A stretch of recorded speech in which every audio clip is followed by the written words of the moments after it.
So, hiya, Tina.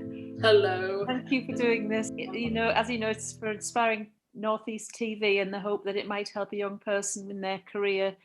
And so, are you happy to answer a few questions? I am. You're very convincing. Yes. And especially as you've done so well, and that you've been nominated for a BAFTA, and you're a well-known name in the Northeast. It's really fantastic that you've got time just for a few minutes just to chat. Oh, of course, of course, of course. So, when you were basically, how did you get into film, and how have you managed to keep going? Because it's tricky, isn't it, a career? It is. It's everything is tricky right now. So that's the good thing to know, is that nothing is safe. So you might as well do what you love and make a career out of it. And I think also, like the film industry and TV industry has been a little bit COVID proof, because everyone is at home watching television and watching content, and lots of stuff is being made, and the industry is finding ways of creating content while it's having to use these kind of methods to minimize risk. So film crews are in bubbles together, they're being tested every day. And I've just recently started a production myself. I've had more COVID tests than I want to really realize. And we're trying to find a way of working, but it's really, really complex.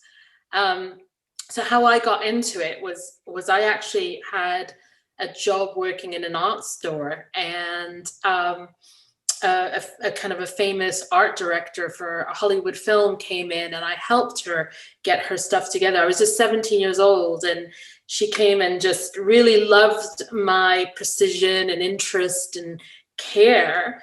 And she just asked me to be her assistant. Wow. So I went from like never having, I watched movies. I loved movies. I used to sneak into movie theaters and stay there all day. But I never thought that could be a career. It didn't ever dawn on me.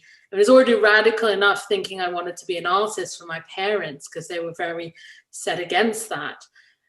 But I went and worked on this Hollywood film and just saw the mechanism of all of it, and saw the way that it ran, and how people were collaborative. It was like being on a big mission with everyone. And I loved it. And I was just like, this is such an amazing world. But even after that, Helen, I still didn't think to go in the film industry, because I went to art school and thought I'd be a painter. But then there were cameras lying around, and I thought about making my own movies. And obviously I really liked video art. And so my art was like very experimental and used video cameras and film cameras. And then I gravitated towards documentary.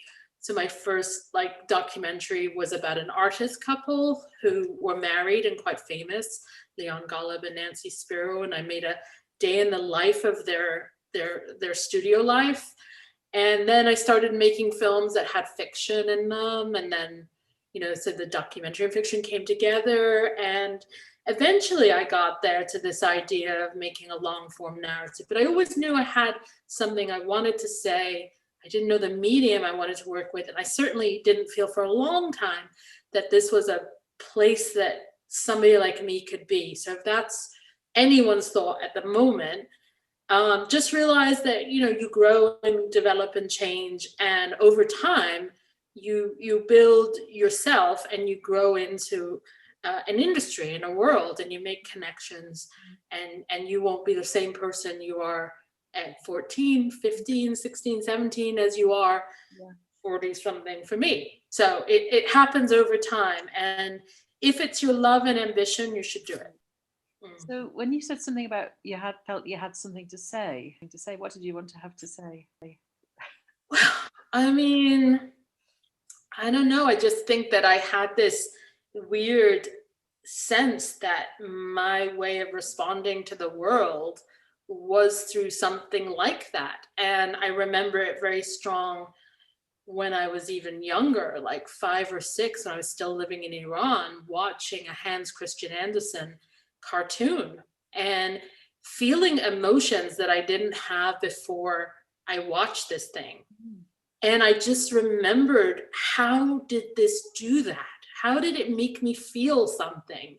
And I was so I could still feel that amazement that I felt one thing before watching it, and I felt something after watching this cartoon, that I was just, fascinated about how the mechanism of that worked. And also, I think I had a very difficult and troubled life. And I think I always found that the way to keep my sanity was through connecting with that, with storytelling, and finding a way of expressing those strong emotions in a piece of artwork. And if I didn't have that outlet, I am certain I would be either not alive today or in a mental institution, because I needed something to process all of that. And I was glad that I found art, and then, more troublingly, film, because obviously film is a very expensive art that involves a lot of factors that is not just you on your own. But, somehow, and I have to honestly say to anybody who's watching now, probably if I knew how hard it has been, I may not have done this, because it's so hard. It's so infuriating. It's so difficult. Like, it's just the most maddening thing. But also I make it hard for myself, because I'm not trying to make like horror movies, things that are easy to make, or television or content that's really, really accessible. But it takes everything. And I think of it almost like entering into a monastery or a nunnery. Like, going into the film industry is like giving your life over to this thing that is going to be really, really punishing. It's going to demand a lot from you. And also it gives you a sense of identity and purpose as well. So it's kind of like that give and take. And if that's for you, then great. Nobody should stop you from doing that, no matter if you come from a working class background, you're a refugee, an asylum seeker, an Asian person like myself. If you don't fit into any classical mold, there is a space for you. And I think there's a lot of recognition now that we need to diversify. Yeah. So that burning thing, I mean, is it, you mentioned emotion. So is it about wanting to help people feel a certain way? Or is it something about wanting to affect change? What is it that's that burning thing? Well, I think I always teach this in screenwriting, that it's about eliciting an emotional response. And I guess the change is how it changes what we feel. And by changing someone's feeling, you are changing the world, because you're maybe connecting through empathy, or you're getting someone to see a viewpoint that they don't understand, or perhaps understanding themselves better, which is often what we do when we watch movies, and we're connecting to our own internal struggle. And if we're seeing it in a character, we can maybe understand it more about ourselves, and perhaps find a solution to those difficult feelings. So I think, that, making people feel things is transforming society and ourselves. And that, even if it's very, very small or a micro change, that is a massive one. Because if you feel differently, if you feel invincible, I'm trying to think what film recently I watched that made me feel invincible. But I mean, I'm sure there was recently. And, like, we can say that those things, create the universe, really, because we leave the cinema transformed. It's like, they're like spells. Stories are like spells. They're incantations that make us believe in things, or find our inner strength. And that's why I think good stories are, can save lives. I say stories are like life rafts. Wow. They're sometimes exactly what we need in order to survive. And if we don't have good stories, we have mental illness. And it's no surprise that when we go to see a therapist or a psychologist, we're actually working on our own story. We're finding a way of transforming that story so we can have resolution and closure, and perhaps change the story, perhaps moving ourselves from victim to hero of our own story. So it's psychology and storytelling have so much in common that, that's why I think they're kind of about our own mental health. That's fantastic. That's really great. That was a big ramble. What? Sorry? That was a big ramble. It was great. So what role does music have in that, just out of interest? Oh, but like, music is my favorite thing, and I know nothing about it. All I know is that it's this magic that happens. As you know, Helen, I've many a times tried to learn an instrument in my life. I love music. I always have it on. It's always in my movies, and I'm so moved by it. But the funny thing is, it's so hard to grasp for me. It's so intangible. And that's why I work with musicians, or I work with people who do that, because I know the power of it.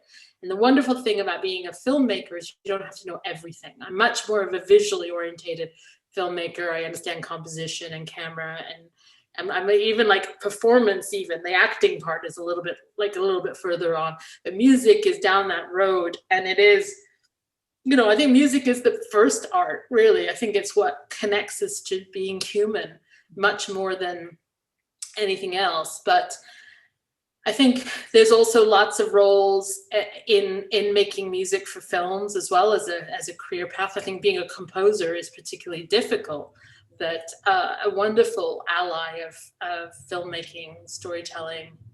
And I always work with great people who bring so much to the projects, because the music helps motivate, the edits makes us feel the emotion in the scene before we even get there in terms of story. And it kind of holds everything together, because it becomes a sort of armature and a sort of unifying force that makes it all feel like something. And if you ever watch TV, like with the sound off, you see the edits. Whereas music really takes us through that flow, and we're listening to it in the back of our mind as we watch something, and it helps it all hang together. So fantastic. So you said you studied art. What was it about film that you found was the right thing for you? Yeah, well, I think part of it was actually teamwork. Being a painter is very, very solitary. Even now, when I come to write on my own, I really don't enjoy it as much as when I'm collaborating with a co-writer. I like working with cinematographers or, actors as well, as they reinterpret. A lot of the times I've now learned to say, I don't know. That's one of the things that people always think, that you're the director, you're supposed to be the lead of something, you have to have all the answers. And recently on this film I'm working on, I just go, I don't know. What do you think? The actor's going, well, what's the backstory of this character? I go, well, I have no idea. What do you think the backstory could be? And then we work on that together, and it seems so much more rich than if I had to come up with the answers. So I think filmmaking is truly collaborative as an art form, and I embrace that. And I think also, it was an art form that meant so much to me as a child, and watching movies and, like those stories that they can contain.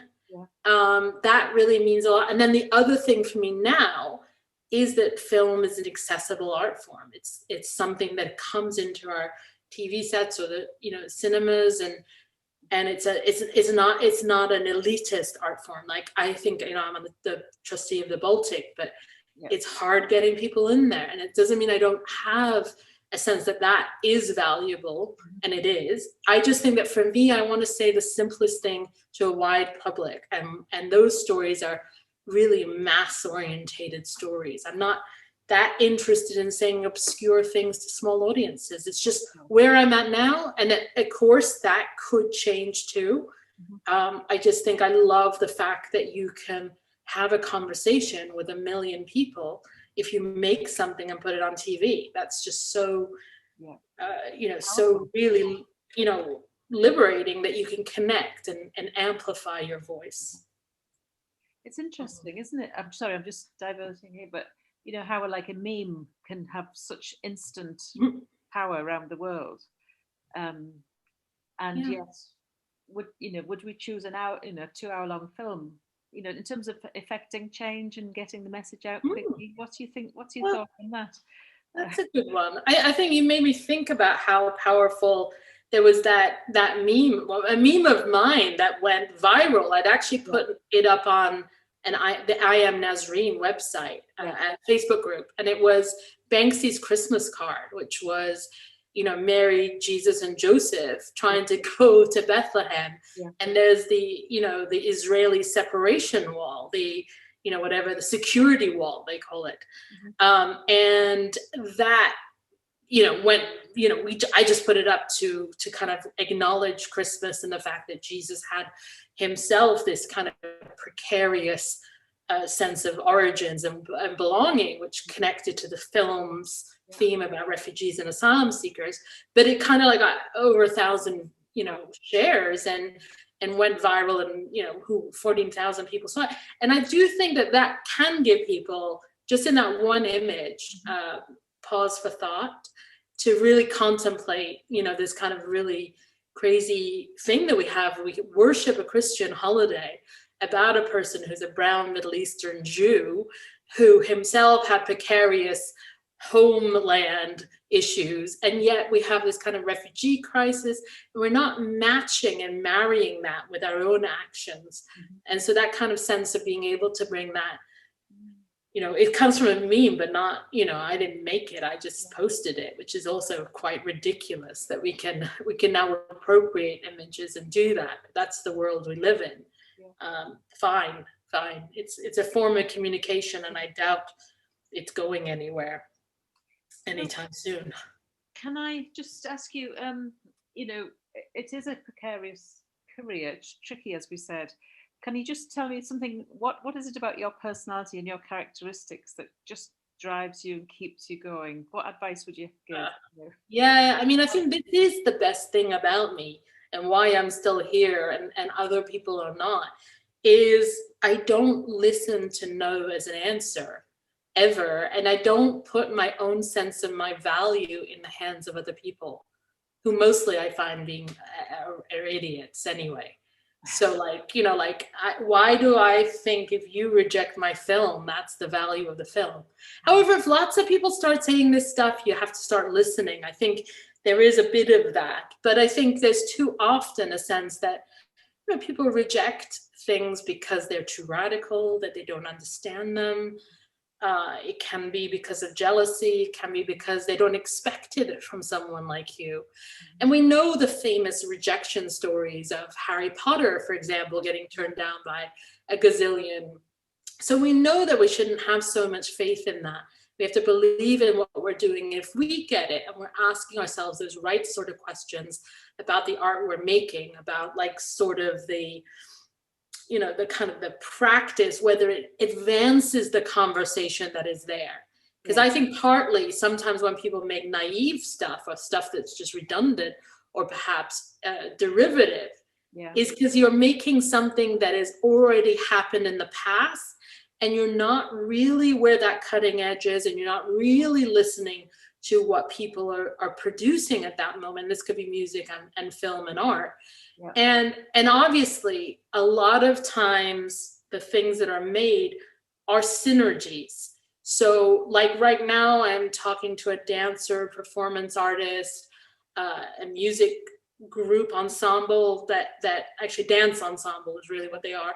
And I've never worked in that industry, and it frightens me. And I am so unfamiliar with the dialogue of it or the history of it, but I can tell you it's making me better as a filmmaker, because I'm thinking about movement, the body, lighting. And that's what I mean about synergies, is actually go and learn from other disciplines. So there's amazing conversations that have happened in architecture about space. So if you're interested in dance, perhaps you should learn more about architecture, and this stuff that's been done in architecture that's about lighting, that maybe they could learn from cinematographer, and space, and who knows. But I just think actually it's a really important zeitgeist conversation, and we have that conversation, we riff on that stuff in our disciplines and create content that responds to the world or creates new ways of articulating ideas.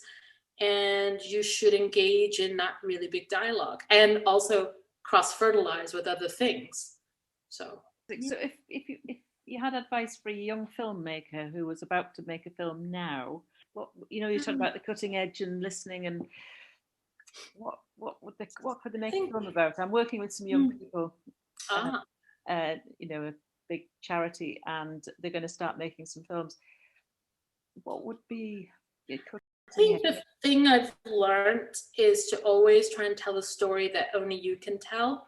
And I think that a lot of, when I've taught some young people as well, they always want to tell a story about a 30-year-old who lives over there. And it's like, they're not from here and they're different than them. And I think like, well, all you're using when you use those things is the film versions of those things that you've taken from other things.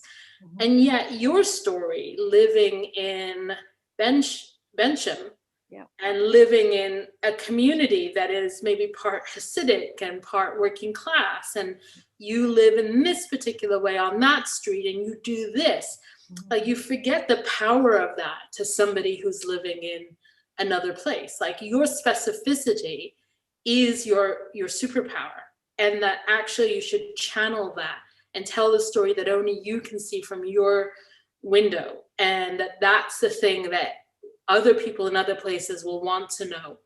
And I think also the other thing, because you've asked me, is to actually make films about the thing in yourself that hurts the most, like wherever that emotion or that strong feeling is, to channel that, because that's something that's rattling you and you need to work that out. And I feel sometimes early filmmakers want to avoid that, maybe rightfully, because it's difficult to confront that, especially in your first film. But I actually think that's where the gold dust is. That's where the real energy of something is, because you have a feeling and that can translate into your films. Whereas if you try to make a film about something that you're kind of not an expert in, you kind of don't really know much about, and you're not that interested in it either, how's that going to be a good film? Yeah. That's just going to be hard. So find the thing you're interested in, find the thing that you know specifically.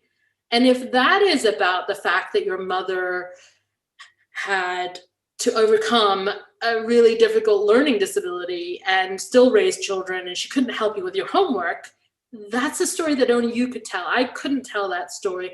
And I think that's that singular viewpoint on the world that other people will really respond to because you're in it.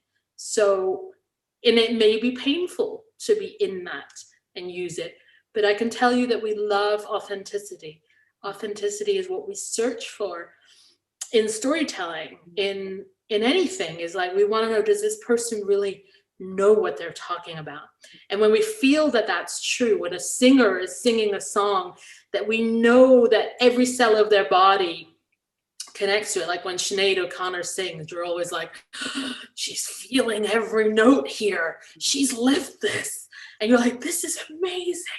And then you hear a pop song and you're like, oh yeah, this person, somebody wrote this song for them, they really want to get out the studio, they just want to, they're not that into it, and they really don't connect to that message. You're just like, doesn't mean anything to me. So that's what we're saying. Don't be like that. Be like Bob Dylan. Be like Sinead O'Connor. Speak like real, truthful things from your perspective. And that is, I promise you, the real superpower that you have. Oh, thank you, Tina. That's such good advice, because you're the first film that these young people are going to watch. Yes. It's so inspiring and such great advice, really. Oh, I'm so glad. It's a perfect. I wish you luck. I wish them all luck. I mean, it's an amazing privileged job to have. There's plenty of space for good people, particularly working class communities. I'm making an assumption about your group, because we are from the Northeast, but there is a lot of movements. I'm sitting on a lot of boards, like for Directors UK, and we're really making sure that the pathways to working in the industry are not blocked by the backgrounds and stories that people have. So there's plenty of room to get good people in working in the industry, because that would make it a much more diverse and a better place all around. That's fantastic. Thank you so much. Shall we leave it there, Seth? We will. I know I haven't asked you about going to Bulgaria. It sounds so exciting, but maybe we'll save that for another. Let's see if it happens. Yeah, you'll be the first to know. Okay, great.